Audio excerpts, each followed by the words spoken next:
change water quality, trade pollution credits, allocate water until there's no water. But it's in the law. Has no relationship to the world, but has relationship to the perception that people make these laws, yeah?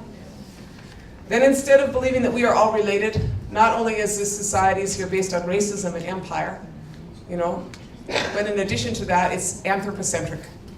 We consume the vast majority of the world's ecosystems as humans. We turn our relatives into paupers, whether they are buffalo, whether they are fish, whether they are bears, people, or plants, We turn them into paupers so they can barely scratch out their existence. And then we talk about, ideas like Darwin, the survival of the fittest. Extinction of species is not related to that at this point. Public policy decisions and greed, Instead of believing in cyclical thinking, we live in a linear system. 2 examples of that in our economic system. The primary example would be materials production. I'm going to talk a little bit about that later. But we take, what is considered natural resources, which is the commodification of nature. We turn it into products with a lot of energy, and then we throw it away. Yeah? And so what that means is that in the US, about 50 trillion pounds of waste is thrown out annually, not including wastewater, which I understand how you can make what is wastewater, right? That's a linear production system. Nuclear waste is another example, yeah? All of that, those are linear systems. They have nothing to do with the natural world. And then the other example of that is the social production of waste, and that would be prisons, right? That's what America does really well. Of the 9.1 million prisoners in the world, 2.1 million are in the US. Single largest prison industrial complex in the world. But we're catching up. Are you guys catching up? Oh, yeah. Keep right up there. And we all know the implications for our communities, And we also know that that is not a long-term plan for an economy based on growth. You cannot keep locking up people and calling it a growth industry. Yeah? Linear economics.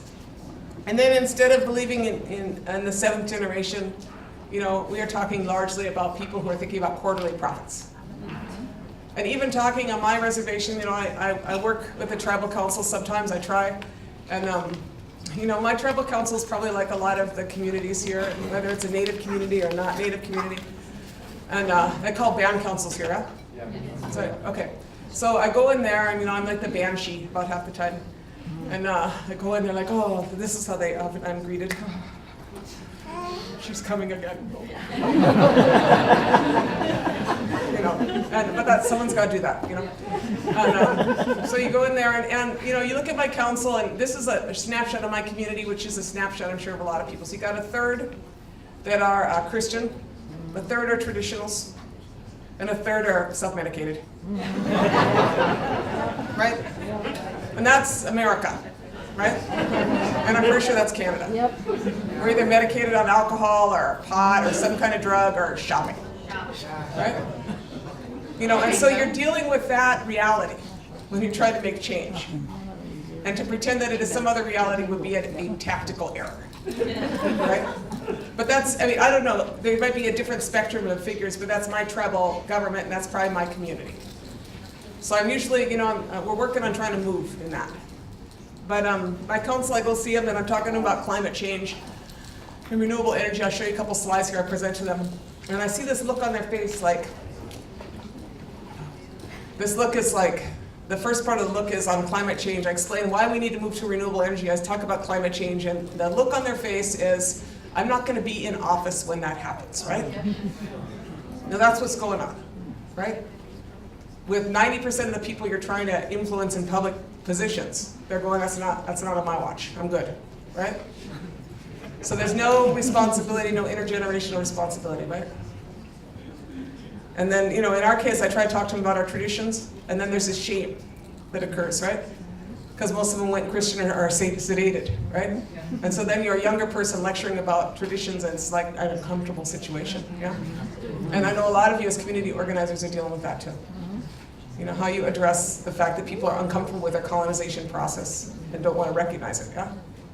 And we're oppressing each other. So I just say that So that's a little bit about what is going on in that.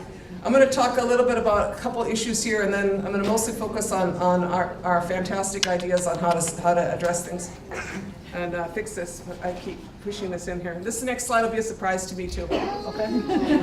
Oh yeah, here's a cyclical system. You guys all see this, yeah? You know this from up here. This problem, you know. I'm not going to give you a lecture on it. But what I will tell you is this, is that, and I talk a lot of places, and I was talking at a big economics conference, and I said, look, 20% of world GDP is projected to be expended on climate change related disasters by 2020. I'm not talking human impact. You understand what I'm saying? I'm just saying pure cash economics. So I don't know whose stock portfolio that's in. You understand what I'm saying? Who's making that plan? Insurance company. Yeah, insurance companies. But you know what I'm saying is that this is Shishmarov up in Alaska, falling in the ocean, Alaska Native Village. This issue you're all familiar with. The three issues I'm going to talk about. The three issues I'm going to talk about are climate change briefly, and the solutions that we're looking at. Peak oil. Peak oil is what we got now. You're all familiar with peak oil. We're the discussion I'm having in my head is how far we are on peak minerals. But essentially, you're in a situation where we consumed all that, so everything that's left out there is in places you don't want to get it. The tar sands, the best example, right? The Arctic, bottom of the Gulf of Mexico, right? Or in some country that doesn't want to give us their oil. And you can only afford one, it's a $3 trillion war right now. Pretty sure the US can't afford a second, right? Venezuela's got a lot of oil, but I'm pretty sure they can't afford it. That second war, right? I don't know. So, you are familiar with this. This is what we're dealing with. And so, I spent some time trying to support you all on this, mostly down on fighting the pipelines in Minnesota, mostly in Minnesota, but then this is my contribution to you. This is the heavy haul. Have you guys seen the heavy haul pictures? This is your equipment going north. This is on a US Highway 12. This is the precursor to the 207 shipments they want to take of the equipment up to Alberta. They're bringing it in from Korea. The shipments are about that size, 330,000 pounds, big, the size of the Statue of Liberty on its side. They can't take it on a US interstate system because they can't get it under an underpass, and they can't turn off the interstate, right? So they're trying to take it on what's known as Highway 12, up the Columbia River to the port of Lewiston, and then across this road that goes like this, which is in the middle of the Nez Perce Reservation, which is a historic and cultural highway where the Nez Perce fled to Canada along, yeah? Up into Missoula, down Main Street in Missoula. This is really going well, as you can imagine. And then up to Alberta from there. That's their plan. So I'm working on trying to stop the equipment. That's all I can do. So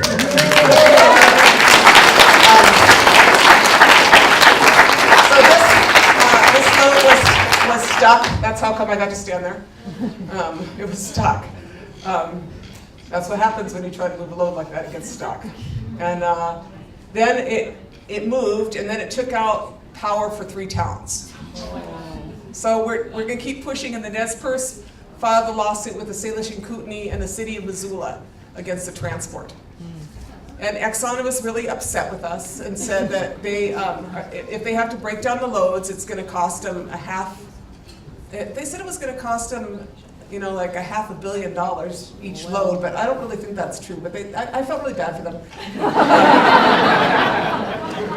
But if they have to move to dismantling these loads, because they're going to set up an industrial corridor to keep moving this stuff, right? So we're going to keep fighting them and to keep trying to move them. And if they have to break them down, then they're going to go on the interstates, and there's going to be a hell of a lot of shipments.